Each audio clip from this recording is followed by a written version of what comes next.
आपण जी baby food series चालू केली आहे त्याचा आज आहे दिवस 4था आणि आज मी आयरन रिच फूड स्पिनच म्हणजेच पालक यूज करून 2 बेबी फूड बनवलेले आहेत. त्याची रेसिपी आज तुम्हाला या व्हिडिओमध्ये बघायला भेटेल. सो मध्येच व्हिडिओ स्किप करू नका, पूर्ण व्हिडिओ नक्की बघा. हॅलो फ्रेंड्स, मी आहे वैशाली आणि स्वागत आहे तुमचं मराठी मेजवानी विथ वैशालीमध्ये. तर सगळ्यांनाच माहिती आहे की पालक हा एक सुपर फूड आहे जो नॅचरलीच आयरन रिच असतो आणि मोठ्यांपासून लहानांपर्यंत सगळ्यांच्या हेल्थसाठी आयरन खूप इम्पॉर्टंट असते. तर पालकापासून आज मी काय बनवलं आहे, चला तर मग रेसिपीला सुरुवात करूया. इकडे मी एक छोटासा बोल घेतला आहे, त्याच्यामध्ये आपले पालकाची पानं ॲड करून घेतली आहेत. त्याच्यामध्ये थोडंसं मीठ टाकलं आहे आणि मिठाच्या पाण्यात हा पालक मी स्वच्छ धुवून घेतला आहे. धुवून झाल्यानंतर हा पालक मी आता बारीक कट करून घेते. तर जेव्हा आपण आपल्या बाळाची सॉलिड फूडची जर्नी सुरू करतो तेव्हा सुरुवातीला आपल्याला समजतच नाही की आपण नेमकं बाळाला द्यायचं काय. ट्रेडिशनली आपल्याला डाळ भाताचं पाणी द्यायला सांगतात, बट त्या व्यतिरिक्त असे भरपूर फूड्स आहेत जे बाळाच्या हेल्थसाठी खूप बेनिफिशियल असतात, पण ते त्यांच्या डाएटमध्ये ॲड कसे करायचे हेच आपल्याला समजत नाही. तर सगळ्यात पहिलं आपण करतो काय, तर यूट्यूब ओपन करतो आणि सगळे रेसिपीचे व्हिडिओ बघायला सुरू करतो.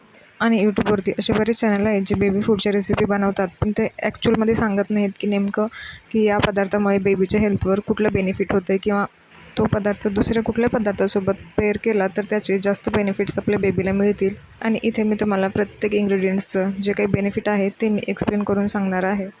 सो चॅनलला नक्की सबस्क्राईब करून घ्या. पालक कट करून झाल्यानंतर एक कांदा मी इथे बारीक कट करून घेतला आहे आणि त्याला एका छोट्याशा कढईमध्ये फ्राय करायला ठेवलं आहे. फ्राय करत असताना थोडंसं तूप मी त्याच्यावरती टाकलं. कांदा आणि पालक दोन्हीही थोडेसे सॉफ्ट होतील इथपर्यंत आपल्याला ते पॅनमध्ये फ्राय करून घ्यायचे. तर आज मी इथे पालक आणि बटाट्याची टिक्की बनवते, म्हणून इथे एका बोलमध्ये मी एक उकडलेला बटाटा घेतला आहे. त्याच्यामध्ये हळद, मीठ आणि भाजलेले जिऱ्याचं पावडर टाकले, थोडीशी कोथिंबीर आणि आपला फ्राय केलेला पालक आणि कांदा मी याच्यामध्ये मिक्स करून घेते. हे सर्व एकत्र मिक्स करून मी याला छोट्याशा टिक्कीचा शेप देते. तर सगळ्यांना इथे असं वाटत असेल की फक्त पालकच इथे इम्पॉर्टंट आहे, पण असं नाही. बटाट्यांमध्ये भरपूर प्रमाणात कार्ब्स असतात जे की एनर्जीचा एक चांगला सोर्स आहेत.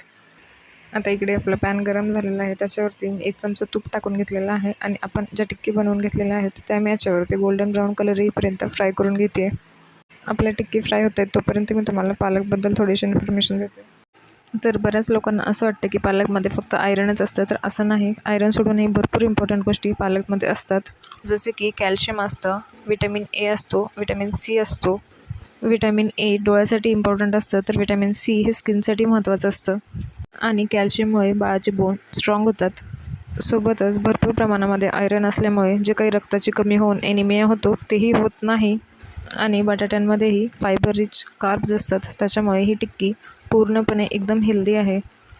हे तुम्ही तुमच्या लहान बाळांना देऊ शकता. सोबतच जर तुमची मोठी मुलं असतील जे की स्कूलला वगैरे जात असतील तर तुम्ही त्यांच्या डब्यासाठीही एक ऑप्शन म्हणून यूज करू शकता. तर आपली टिक्की आहे ती गोल्डन ब्राऊन कलरवरती आलेली आहे. मी याला साईडला दुसऱ्या पॅनमध्ये काढून घेते. ही रेसिपी आता तयार आहे. तुम्ही एकदा नक्की ट्राय करून बघा, तुमच्या लहान मुलांनाही आवडेल. सोबतच तुमचे जे शाळेत जाणारी मुलं आहेत तेही आवडीने डब्यामध्ये घेऊन जातील. व्हिडिओ आवडत असेल तर लाईक, शेअर आणि सबस्क्राईब करायला विसरू नका. तर आता पालकपासून बनवलेली एक रेसिपी माझी तयार आहे आणि आता मी दुसरी रेसिपी तुम्हाला बनवून दाखवते. दुसऱ्या रेसिपीसाठी आपल्याला इथे एक मिक्सरचं जार लागणार आहे. त्याच्यामध्ये मी बारीक कट केलेला पालक ॲड करून घेतला आहे. इथे माझ्याकडे इडलीचं बॅटर होतं, तेच मी इथे ॲड करून घेतले आणि चवीसाठी थोडंसं जिरा पावडर आणि मीठ मी इथे ॲड करून घेतले. मिक्सरमधून फिरवून घेतल्यानंतर याचं एक छान पॅनकेकसारखं बॅटर इथे तयार झालेलं आहे. इथे मी याचे छोटे छोटे पॅनकेक्स बनवून घेते. जर का तुमच्याकडे इडलीचं बॅटर नसेल तर तुम्ही इथे रवा किंवा गव्हाचं पीठ यूज करू शकता. इथे मी इडलीचं बॅटर यूज करते, त्याच्यामध्ये तांदूळ असल्यामुळे हे थोडेसे हार्ड होतील. माझी मुलगी 2 इयर्स प्लस आहे, सो तिला सर्व दात आलेले आहेत, त्याच्यामुळे तिच्यासाठी हे चालून जाईल. पण जर का तुमचं बाळ लहान असेल तर तुम्ही रवा यूज करा, त्याचे पॅनकेक्स खूप सॉफ्ट होतील. पॅनकेक्स जास्त ड्राय होऊ नयेत म्हणून मी तूप टाकून याला दोन्ही बाजूने चांगलं भाजून घेते. पालक यूज करून बनवलेल्या दोन्ही रेसिपीज आता तयार आहेत. इथपर्यंत व्हिडिओ बघितला आणि व्हिडिओ आवडला असेल तर व्हिडिओला लाईक, शेअर आणि चॅनलला सबस्क्राईब करायला विसरू नका.